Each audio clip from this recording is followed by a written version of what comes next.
شجاع advocate صاحب، سابق vice chairman نواز صاحب، ہمارے دیگر دوست یہاں پر موجود ہیں۔ سب سے پہلے تو میں وحید کاکڑ کا شکریہ ادا کرتا ہوں اور آپ تمام دوستوں کا بہت شکریہ کہ یہاں پر آپ لوگ موجود ہیں۔ اور جس طرح وحید کاکڑ اور ہمارے لیاقت صاحب نے آپ لوگوں سے الیکشن کے حوالے سے گفتگو کی، یقیناً یہ الیکشن جو ہے یہ نظریے کے اوپر الیکشن، یہ نظریے پاکستان کے اوپر الیکشن ہے۔ اس کو اس انداز سے آپ بزرگ بیٹھے ہوئے ہو، یہاں پر نوجوان بھی موجود ہے،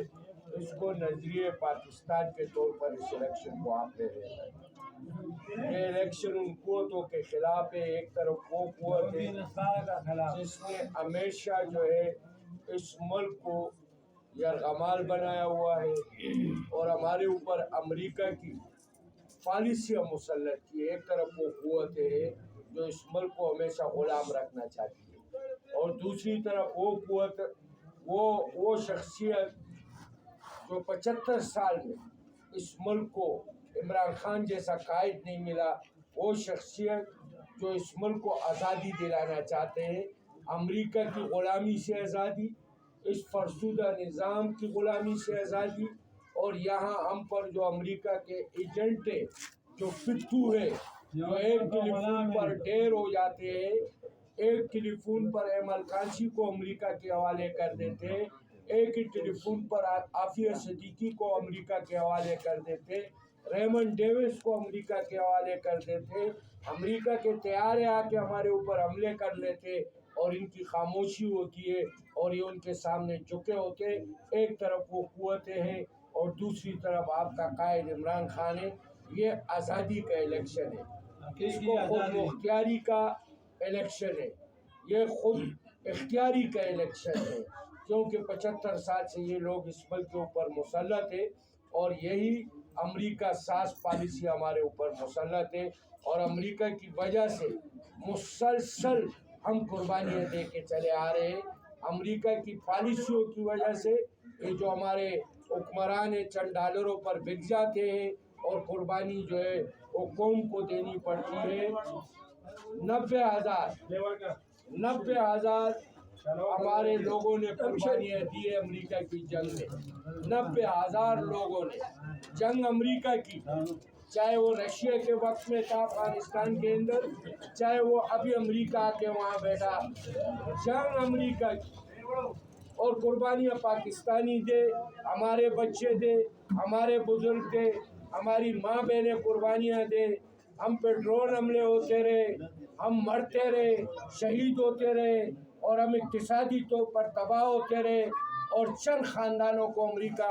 ڈالر دے کے ہمارے سر کی سودا بازیاں کرتے رہے۔ تو ایک واحدی شخصیت ہے جس نے وزیر اعظم بنتے ہی دنیا میں عالم اسلام کی بات کی، جو اقوام متحدہ کے سٹیج پہ کھڑا ہو کے انگریزوں سے یہ کہے کہ ہمارے دلوں میں حضور صلی اللہ علیہ وسلم موجود ہے، رہتا ہے، اور جب آپ اس کی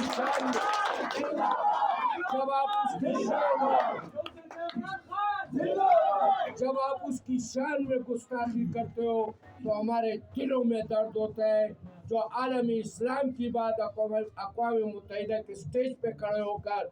عالم اسلام کی بات کرے، تو اس لیے میں کہتا ہوں کہ یہ جنگ نظریے کا جنگ ہے، یہ آزادی کا جنگ ہے۔ یہ جھنڈے بھی آپ دیکھ رہے، جتنے جھنڈے لگے ہیں سیاسی پارٹیوں کا، میرے خیال سے کہ اگر یہ اپنے 5 سال کی کمائی، 15 سال کی کمائی اس کپڑے کی شکل میں بھی غریبوں میں تقسیم کر لیتا تو میرے خیال سے پورے کمانی میں غریبوں کے کپڑے بن جاتے۔ جتنے جھنڈے آپ کو نظر آ رہے ہیں ایک روز، اس سے ان کی کرپشن کی آپ اندازہ لگا لیں، ان کی لوٹ مار کا اندازہ لگا لیں، ان کی جو ہے بدماشی کا اندازہ لگا لیں کہ اقتدار میں آنے کے بعد صرف اور صرف اس ملک کے خزانوں کو لوٹتے اور باریاں تبدیل کرتے،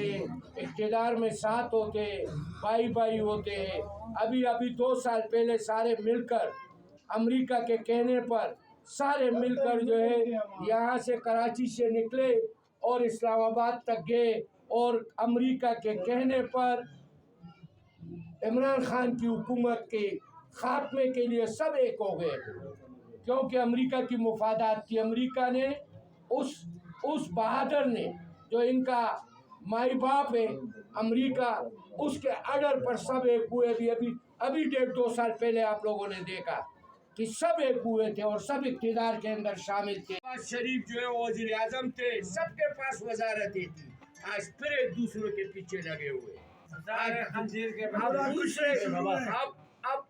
اب ایک مرتبہ پھر ایک دوسرے کے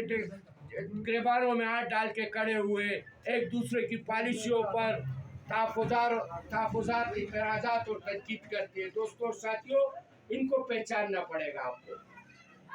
ان کو دیکھنا پڑے گا آپ کو۔ اور اب بھی اگر ہم ان غلاموں کے سرپرستی میں رہے تو یہ ملک نہیں رہے گا۔ یہ ذہن نشین کر لے کہ یہ ملک نہیں رہے گا اگر ہم نے اپنا اختیار ان غلاموں کے ہاتھ میں دیا، یہ ملک نہیں رہے گا۔ پہلے بھی اس ملک کو یہ 2 ٹکڑے کر چکے ہیں، ان کی ناقص پالیسیوں کی وجہ سے۔ ہماری ملک کی جو کرتا دھرتا ہے، جو 75 سال سے مسلط ہے، ان کی ناقص پالیسیوں کی وجہ سے ہم نے پاکستان کو جناح کے 2 قومی نظریے کو ٹوٹتے ہوئے دیکھا ہے۔ ہمارے بزرگ یہاں موجود ہیں، ہم نے دیکھا ہے اس کو آزاد ہوتے ہوئے بھی ہمارے بزرگوں نے دیکھا ہے، جو بے تحاشا قربانیاں دی گئی تھی۔ تو میری درخواست آپ لوگوں سے یہ ہوگی کہ اس کو مسائل کا الیکشن نہ سمجھے، نہ روڈ کا سمجھے، نہ ڈکن کا، نہ نالی کا، اور نہ گٹر کا جو ہے نا اس کو سمجھے۔ اس کو نظریے کا الیکشن سمجھے۔ یہ سمجھ کے آپ نے گھر سے نکلنا ہے کہ ہم نے اپنے بزرگوں کی اس پاکستان کو جو لا الہ الا اللہ کے نام پر آزاد کرایا گیا تھا، جو آزاد پاکستان تھا، اس پاکستان کو ہم نے ان غلاموں سے بچانا ہے۔ بہت شکریہ آپ کا۔